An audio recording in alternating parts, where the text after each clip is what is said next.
Afghanistan, Donald Trump muscle son discours. Dans une allocution attendue, le président américain a annoncé un effort supplémentaire mais a refusé de chiffrer l'envoi de nouvelles troupes.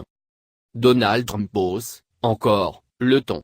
Attendu, le président américain a délivré un discours musclé, lundi soir, en direct à la télévision, depuis la base militaire de Fort Meade, en Virginie.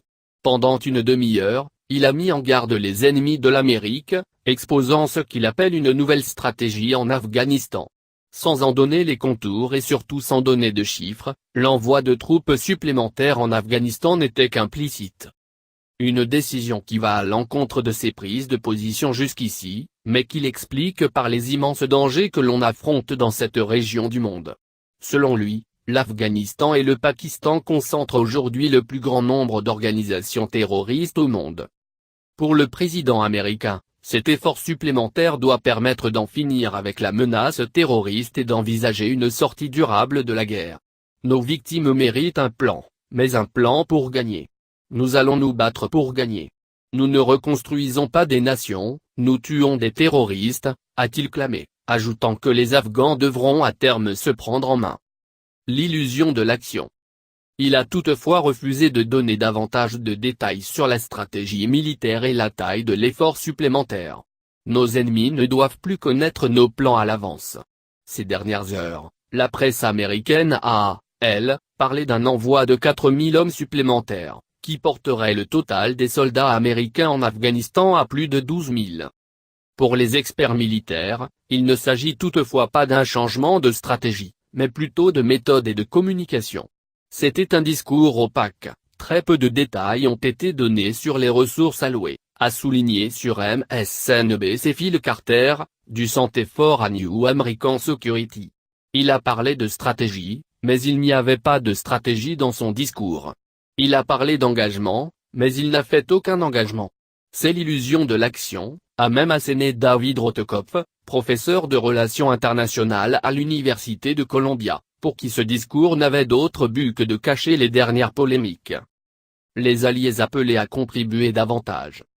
Tout juste les commentateurs ont-ils pu voir un tournant dans les relations avec le Pakistan, accusé de protéger des terroristes. Nous leur avons donné des milliards et ils protègent des organisations terroristes, a affirmé Donald Trump. Le président américain pourrait aussi, selon eux, avoir donné l'autorisation de cibler de nouveau de manière offensive les talibans en Afghanistan. Enfin, le président américain a appelé ses alliés à soutenir ses efforts. Nous allons demander à nos partenaires de l'OTAN de suivre notre nouvelle stratégie. Et ils doivent contribuer davantage, a-t-il déclaré. Les troupes américaines sont intervenues en Afghanistan sous la présidence de George W. Bush, juste après le 11 septembre.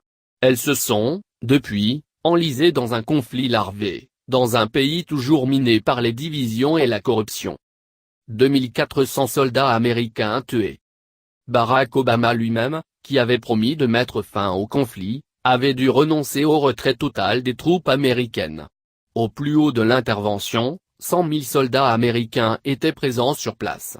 Peu à peu, les troupes sont descendues à un peu plus de 8 000. Au total, 2400 soldats américains sont morts en Afghanistan depuis 2001 et plus de 20 millions ont été blessés.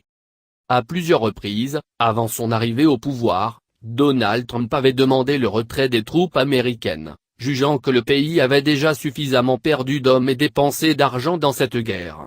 Sa sortie était particulièrement attendue dans le contexte actuel. Il s'agissait de sa première intervention depuis l'annonce du départ de Steve Bannon de la Maison-Blanche, vendredi. Celui-ci était favorable à un repli américain. Son site d'information, Breitbart News, affirmait juste après le discours que Trump avait retourné sa veste et confirmait l'envoi de troupes supplémentaires.